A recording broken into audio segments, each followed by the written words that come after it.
कल्पना कीजिए, एक चिता जल रही है, लकड़ियां नहीं, एक औरत की जिंदगी जल रही है।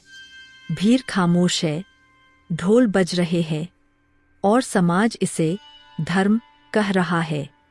आज हम बात करेंगे भारत के इतिहास के उस काले अध्याय की जिसे सती प्रथा कहा गया। एक ऐसी प्रथा जहां किसी स्त्री से उसका जीवन, उसकी इच्छा और उसकी पहचान छीन ली गई। यह कहानी सिर्फ इतिहास नहीं है, यह सवाल है समाज से, धर्म से और इंसानियत से। सती प्रथा भारत के इतिहास की सबसे क्रूर और अमानवीय सामाजिक कुप्रथाओं में से एक थी। इस प्रथा में जब किसी पुरुष की मृत्यु हो जाती थी तो उसकी पत्नी से यह अपेक्षा की जाती थी कि वह भी उसी समय उसकी चिता पर बैठकर खुद को आग में झोंक दे। यानी पति मरा नहीं था, पत्नी को मारा जाता था। इसे बलिदान कहा जाता था। लेकिन सच यह था कि यह एक संगठित हत्या थी जिसे समाज और धर्म का नाम दे दिया गया था। सती शब्द का अर्थ बताया गया, पवित्र, त्यागी, आदर्श पत्नी। समाज ने यह परिभाषा बना दी कि जो स्त्री पति के बिना जीना चाहे वह चरित्रहीन है, और जो जल जाए उसे देवी बना दिया जाता था। असल में यह सम्मान नहीं, बल्कि स्त्री को डराने का तरीका था। सच्चाई बहुत कठोर है। अधिकांश मामलों में स्त्री से पूछा ही नहीं जाता था, उसे रोने तक की अनुमति नहीं दी जाती थी। समाज का दबाव बनाया जाता था, परिवार की इज्जत का डर दिखाया जाता था। कई बार महिला को नशा दिया जाता था, हाथ पैर बांध दिए जाते थे, या भीड़ के शोर में धकेल दिया जाता था। तो सवाल उठता है, अगर यह स्वेच्छा थी तो रोती हुई औरत को आग में क्यों धकेला गया? सती प्रथा सिर्फ पति प्रेम की कहानी नहीं थी, इसके पीछे थे पुरुष प्रधान सोच, स्त्री को संपत्ति समझना, विधवा को बोझ मानना, संपत्ति पर अधिकार बनाए रखना। अगर पत्नी जिंदा रहती तो उसे हिस्सा देना पड़ता। इसलिए समाज ने कहा, मर जाना ही सबसे अच्छा है। क्या पति के मरने पर पत्नी का जीवन समाप्त हो जाता है? क्या पति की मृत्यु पत्नी की सांसों को खत्म कर देती है? अगर जवाब नहीं है, तो फिर यह प्रथा किस आधार पर सही ठहराई गई? सती प्रथा औरत की आस्था नहीं थी, यह समाज का डर था। औरत की इच्छा नहीं थी, यह समाज की साजिश थी। यह जानना बहुत जरूरी है कि सती प्रथा भारत की मूल संस्कृति नहीं थी। प्राचीन वैदिक ग्रंथों में कहीं भी यह नहीं लिखा गया कि स्त्री को पति के साथ मरना चाहिए। वास्तव में वेदों में स्त्री को जीवनदायिनी, शिक्षित और सम्मानित माना गया था। तो फिर सवाल उठता है, अगर यह परंपरा नहीं थी तो यह आई कहाँ से? इतिहासकार बताते हैं कि सती प्रथा का फैलाव मुख्य रूप से मध्यकाल में हुआ। उस समय लगातार युद्ध होते थे, राज्य लूटे जाते थे, स्त्रियों को दुश्मनों से खतरा बताया जाता था। समाज ने स्त्री की सुरक्षा का रास्ता चुना, लेकिन गलत। उन्होंने कहा, इज्जत बचाने के लिए मर जाना बेहतर है। यानी जीवित रहना शर्म, मर जाना सम्मान बना दिया गया।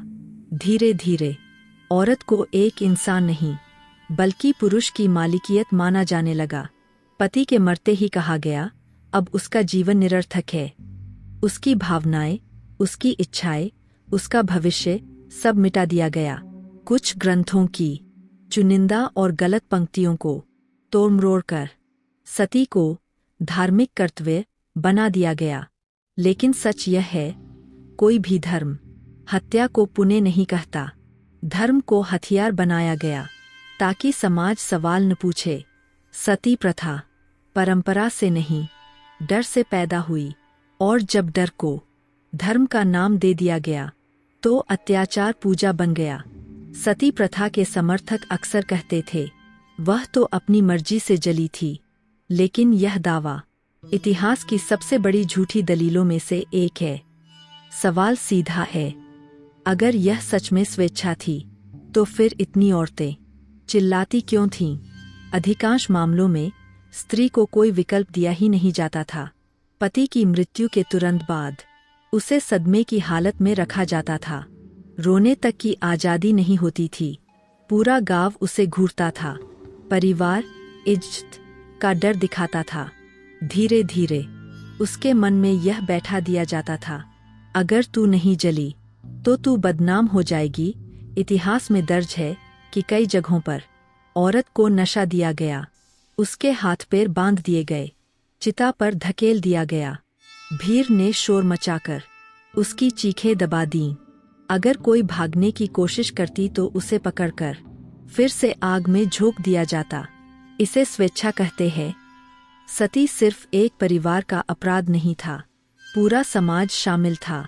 ढोलनगाड़े बजाए जाते थे ताकि स्त्री की चीखें ईश्वर तक न पहुँचें।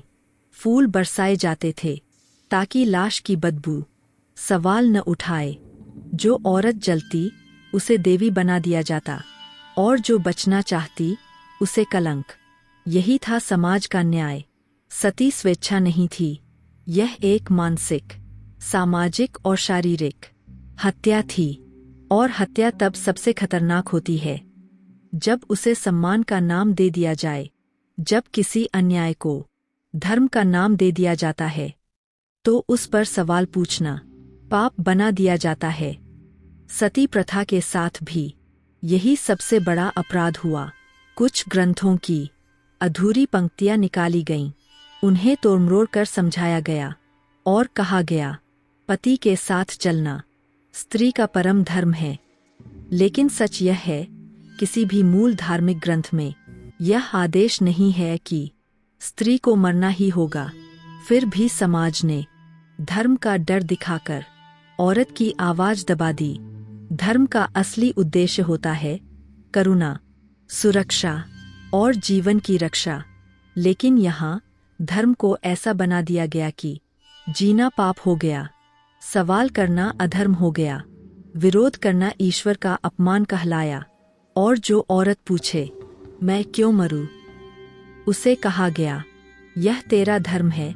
कई जगह पुरोहित खुद सती का अनुष्ठान कराते थे, मंत्र पढ़े जाते थे ताकि हत्या पूजा में बदल जाए। लोगों को यकीन दिलाया गया जो सती बनेगी वह स्वर्ग जाएगी। पर किसी ने नहीं पूछा क्या स्वर्ग का रास्ता आग से होकर जाता है। धर्म का इस्तेमाल औरत को बचाने के लिए नहीं, उसे नियंत्रित करने के लिए हुआ। और जब नियंत्रण टूटता है तो हिंसा जन्म लेती है। जब धर्म सवालों से डरने लगे तो समझ लीजिए वह धर्म नहीं, अत्याचार बन चुका है। जब पूरा समाज चुप था, जब सती को धर्म कहा जा रहा था, तब एक इंसान खड़ा हुआ सवाल लेकर, राजा राममोहन राय। राजा राममोहन राय ने अपनी ही रिश्तेदार स्त्री को सती होते देखा था। वह दृश्य उनके मन में आग की तरह जलता रहा। उन्होंने समझ लिया, अगर आज नहीं बोला तो कल और जिंदगियां जलेंगी।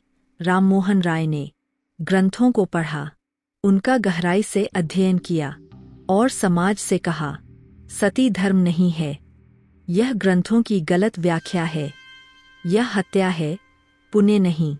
यह कहना आसान नहीं था, क्योंकि उस समय धर्म पर सवाल उठाना समाज से बहिष्कार जैसा था।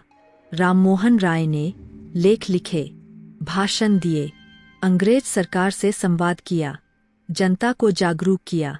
उन्होंने साफ कहा, किसी भी सभ्य समाज में औरत को मरने के लिए मजबूर नहीं किया जा सकता। उनकी कोशिशों का नतीजा 1829 में governor general Lord William Bentinck ने सती प्रथा पर कानूनी रोक लगा दी। यह सिर्फ एक कानून नहीं था, यह औरतों को जीने का अधिकार लौटाने का फैसला था। इतिहास में बदलाव तलवार से नहीं, सवालों से आता है। और राजा राममोहन राय उन सवालों की सबसे ऊंची आवाज थे। 1829 में कानून बन गया। कागज पर सती प्रथा अपराध बन गई, लेकिन जमीनी सच्चाई यह थी, कानून बन जाना सोच बदल जाना नहीं होता। ग्रामीण इलाकों में लोगों को कानून से ज्यादा समाज का डर था। अगर कोई औरत सती से बचती तो कहा जाता, यह अपवित्र है, यह कुल को बदनाम करेगी। यानी जिंदा रहना अपराध था, मर जाना सम्मान। कई जगह अधिकारी आंखें मूंद लेते थे, पुलिस समय पर नहीं पहुंचती थी, स्थानीय नेता चुप रहते थे। क्यों?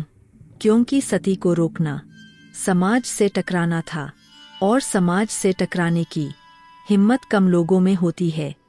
लोगों को डराया जाता था, अगर सती नहीं हुई तो घर पर विपत्ति आएगी, बीमारी, गरीबी, मौत, सबका दोष उस विधवा पर डाल दिया जाता। डर का यह खेल सदियों से खेला जा रहा था। 1987 राजस्थान, रूप कंवर, सिर्फ 18 साल की युवती, कानून के बावजूद उसे सती बना दिया गया। हजारों लोग मौजूद थे, फिर भी कोई नहीं बोला। यह घटना एक चेतावनी थी, कुप्रथाएं कानून से नहीं, सोच से मरती है। जब समाज अपराध पर तालियां बजाने लगे तो कानून कागज का टुकड़ा बन जाता है। आज कोई स्त्री चिता पर जिंदा नहीं जलाई जाती, लेकिन इसका मतलब यह नहीं कि सती प्रथा खत्म हो गई है। सती ने बस अपना तरीका बदल लिया है। आज स्त्रियां दहेज के लिए जलाई जाती है, घरेलू हिंसा सहने को मजबूर होती है, पति की मौत के बाद अपमान और तिरस्कार झेलती है। विधवा होने पर रंग, हंसी, सपने छोड़ने को कहा जाता है। यानी आग अब लकड़ी की नहीं, समाज की सोच की है।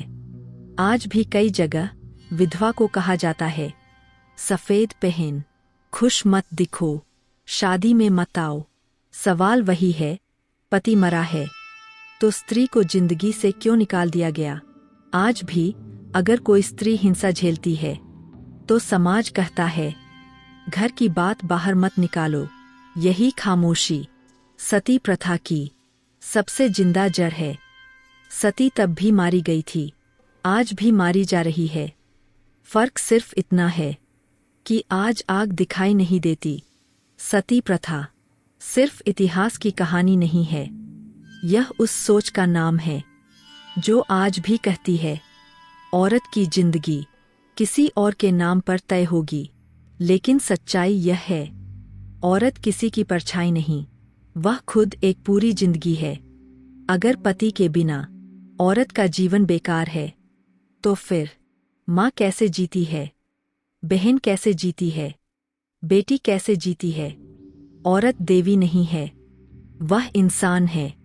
उसे जलाने के लिए कोई चिता नहीं चाहिए, बस समाज की चुप्पी ही काफी होती है।